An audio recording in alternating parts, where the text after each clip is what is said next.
But overall, I agree with Sean. He creates content on YouTube under Actual Justice Warrior if you want to check out his content. But what he says there is totally true. Welcome everyone. My name is Sean, and today I want to talk about this situation that went down in Memphis, Tennessee, where 18-year-old Jalen Lobley, who ended up getting killed for his trouble, fired upon a police officer, killed that police officer, fired on a bunch of others, and we now just recently found out that this person should have never been out on the streets in the first place. He was recently arrested, and through some of the failures of the Memphis, Tennessee criminal justice system, had a low bond set for himself in the first place that was ultimately reduced to zero before he was freed. This is the standard thing that we talk about on this channel over and over and over again, where somebody is given chance after chance after chance, despite the signs that they are a danger to society, and then the obvious consequences happen, and people pretend like nobody could have seen this coming. Now, we're going to talk about this, but before we do, I want to thank everybody signed up over at actualjusticewarrior.com/join. Give me the money. Give me the money. Okay? And remind you that on Saturday, April 27th in Austin, Texas, I will be at Minds Fest. Link to tickets, top of the description, promo code AJW for 20% off. Meanwhile, many are wondering how a violent offender can get out without bond and commit a heinous act. 18-year-old Jalen Lobley, one of the suspects, died in the shootout with police. And you know, it was not his first run-in with police. So first thing I want to point out is that, as we've covered on this channel, Memphis is one of the most dangerous places on planet Earth. In fact, when we reviewed the crime statistics, the homicide statistics, what we found out is that the most dangerous country, except for one that was around 50,000 in terms of population in the world in 2023, was Jamaica in terms of homicide rate, and Memphis, Tennessee actually had a higher homicide rate than did Jamaica. That's how bad things have actually gotten, and they've gotten significantly worse, due in large part to the fact of the effect of going after those 5 police officers that beat that suspect down. Now, to be clear, that looked like an unjustified beating, and those 5 officers should have been arrested, but it is important to understand that it's not just the consequences for the officers, it's the reforms after that that often lead to crime spikes, and that's what we saw in Memphis, Tennessee. I believe the homicides jumped by 100 in terms of raw numbers, and again, it catapulted them to number 1 in this country and more dangerous than any individual country in the world. Now, with that backdrop, Greg, when 18-year-old Jalen Lobley got into a gun battle with police this morning, it was on the heels of being released without bond from jail at 201 Poplar. But for the crimes he was in for, many are asking, why was he out in the first place? We're talking about 18-year-old Jalen Lobley, who reportedly was arrested back in March for a bunch of different crimes, but I want you guys to listen to the charges, because you could be arrested for a minor crime, no big deal, and then go on to commit this murder, and determine whether or not you think that's the case, or these were serious charges that indicate that this person is definitely a threat to society and should have nowhere near gotten such soft on crime treatment. 18-year-old Jalen Lobley was no stranger to Memphis police. We found court documents related to his arrest just last month. Now, the reason he was out in the first place, to be clear, is because there's a crappy district attorney in Memphis, Tennessee. You have crappy members of the city council that are advocating for defund the police and all of that. All the political stunts that you tend to see at the statewide level in Tennessee happen to be from representatives that cover this particular area. So we should not be surprised that the culture of Memphis, which embraces the criminal rather than the police officer, which excuses and denies crime and blames poverty rather than the perpetrator, rather than acknowledging the realities of crime, would have a situation where an offender like this would be released despite the fact that he had serious charges. And again, I just want you to hear the charges, because it really gets under my skin when I see things like this happen repeatedly across this country. An affidavit connecting him to 2 car thefts on March 2nd and 3rd. Now, to be clear, right there, they say they suspected him in 2 different car thefts, but we don't know if he actually did it. Those were just alleged, and honestly, just because he's the suspect in that doesn't mean they have overwhelming, undeniable evidence that he did in fact do that, and on top of that, that he's an incredibly dangerous person based on this March 5th incident. There is no way that they release this guy without even having a bond without even having bail reform in Tennessee, by the way, to justify not having a bond when they had him dead to rights as the most obviously guilty person in the history of ever. But of course that's true. Of course they did. You guys know how I work. I set you up sarcastically and then throw in the punchline, and that's what went down right here. March 5th, police were called to a Whitehaven home on Richland, listed as Lobley's address, for a suspicious vehicle. They say they found Lobley asleep in the driver's seat. They say he had a Glock 19 9mm handgun, which had a Glock switch attached that turned it into an automatic machine gun. Okay, so I just want you guys to understand what went down right here. So Lobley was asleep in the driver's seat, probably intoxicated if we're being perfectly honest, of a stolen vehicle on his own property with a Glock gun that he possessed and an illegal modification, which is that switch that turns it into an automatic firearm, and they had him dead to rights in that particular circumstance. He was guilty as hell. On top of that, he had additional things that would lead you to believe that he was committing other crimes, which Police Chief C.J. Davis mentioned Friday morning after Lobley's deadly encounter with police. He was also charged at that time for 2 stolen vehicles and having a programming device commonly used to steal cars. Yeah, that's right. Now, on this channel, I've told you guys out there in the audience that you should get a Faraday box in order to put your key in said box, but what this guy essentially had was the device that you should be worried about, where you program your key and you're able to start a lot of these modern cars in order to make them easier to steal. Let's be clear about what exactly happened here. This guy, Lobley,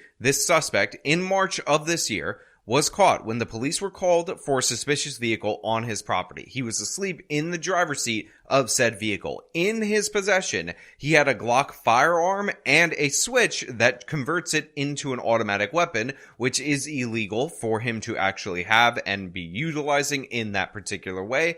And on top of that, he had a device commonly used by car thieves to program cars or reprogram cars in order for them to be stolen. So you have him dead to rights right there. You have him under the suspicion of the other additional car thefts. I wonder if that device keeps a record of each and every vehicle that is programmed. Maybe we actually have the evidence from that device that he had that it was used to steal additional vehicles. But essentially, this guy is caught dead to rights. And you would think in the state of Tennessee, overwhelmingly red state, supermajority in the state house and in the Senate of the Republicans, you would actually have the laws in place in order to deal with this individual. But guess what? They don't. Here's what actually happened to this person who, again, murdered a cop. Lobley was jailed, but the next day, a judicial commissioner gave him a $10,000 bond. At a bail hearing, another commissioner released him on his own recognizance with only a curfew from 6 p.m. to 6 a.m. Yeah, that's right. This guy, dangerous person, evidence that he's a repeat car thief, had a gun that was modified to fire fully automatic, was of course arrested and only set a $10,000 bond. But to make matters worse, the next person who ended up seeing this, who actually saw him in a hearing, thought, you know what? This guy's probably an innocent angel. He was probably stealing cars to feed his starving family. So he reduces the bond to 0, release on his own recognizance, and then lets him out as long as he abides by a curfew. And considering the shooting actually occurred at 2:30 in the morning, he didn't even keep up that end of the bargain. Now again, I just want to point out, if you're the families of Joseph McKinney, the officer that was slain in this particular instance, this has to be incredibly disturbing. The fact is, he has this lengthy criminal history. He has been offending over and over and over again, and yet you are faced with the consequences of it. You have a relative, a loved one, pay with his life because Memphis, Tennessee didn't want to do what it needed to do when they got this guy, or should have been able to get this guy off the streets back in March. Shelby County District Attorney Steve Mulroy's office said, "Our office strongly argued against lowering the bond, citing the defendant's danger to the community. Despite our arguments, the commissioner approved the ROR bond." Now look, to be clear, I don't actually care whether it was a $10,000 bond, which is very easy to pay. All you have to do is put up 10%, and that should be not that difficult for a criminal who's doing this and probably earning a good amount of money for committing these crimes, or if it was a release on their own recognizance, because effectively that can be the same thing. What you need to do in situations like this is remand dangerous people, repeat offenders, offenders that are willing to use firearms, especially ones modified to fire automatically, to custody based on their dangerousness. Highlighting a problem people have been complaining about in the courts: criminals getting out and committing more crimes. So both of these commissioners, or whatever the hell they call this substitute judge situation in the state of Tennessee, are wrong in my regard. Both of them deserve to be condemned. Obviously, the person who did the release on his own recognizance is worse, but the fact of the matter is, being able to put up $1,000 on these charges, 10% to a bail bondsman, likely would not have prevented this crime from occurring either. So I actually don't think that the issue in this case, as I've said multiple times, is the lack of monetary bond. The issue in this case is that this is a suspect that you should have held pre-trial, and of course you gave him the kid gloves treatment. And this is exactly what happens over and over again, time and time again in the city of Memphis, and it's one of the reasons why the city of Memphis is one of the most dangerous cities on planet Earth. We went to Lobley's home as many ask, why was an 18-year-old out at 2 a.m.? Especially now that we know he had been put on a curfew. Yeah, I'm sorry, but that question of why an 18-year-old illegal adult was out at 2 a.m. is not the appropriate question. The question is, why don't these judges, why don't these prosecutors have the ability in Memphis, Tennessee to hold these suspects in jail pre-trial when they presented themselves as a serious ongoing threat to society? Why was it only a $10,000 bond initially? Why was it a release on his own recognizance after that? And why was it only the condition of a curfew as the reason for his release, or as something to watch out for his release? He clearly and obviously had no issue violating that. He clearly and obviously had no issue arming himself again, and now a police officer's dead because people wanted to cater to the criminal rather than to the broader society. And considering, again, Memphis is as dangerous as areas controlled by drug cartels in Latin America, you would think that maybe they would decide to change course. You would think that maybe the state of Tennessee would pass some legislation statewide to override and nerf the idiocy that we see in Memphis. When we reached his mother by phone, she told us, do you think I really want to talk to you when my son was just killed? Look, I gotta be perfectly honest, calling the mother to ask her about this curfew or whatever, I actually think the mother responded perfectly fine. I understand that her son was a bad person. Her son did murder a cop. Her son was a serious criminal, a repeat offender, and all that. But what did you expect by calling the family? Do people not understand this? Poor performance by this local news reporter right here, but then they're going to cut to another person who's going to talk about repeat offenders, and I think this has a little bit more value, but I got problems with it as well. But many in the community just wonder, when will it stop? Children-involved crime in the city is really getting out of hand. It's ridiculous. But more has to be done. It has to be done. Parents have to be held accountable for their children. Now look, she talks about juvenile involved crime. I will say it's juvenile to 24 involved crime in Memphis is completely out of control, and she wants parents to be held accountable. Again, for the juvenile offenders is perfectly fine, but this person was 18, was a legal adult, was acting like an adult, and he should have been held accountable by the court system, not necessarily by his parents. Maybe when he was younger, some accountability from his parent would have made sense and whatnot, but the fact of the matter is, at this point in time, he was an adult. You had an opportunity to intervene, and they were derelict in their duty by not remanding this person to custody. It's absolutely tragic that we have to talk about another dead police officer based on a criminal that police actually did their job in order to get off the street in the first place.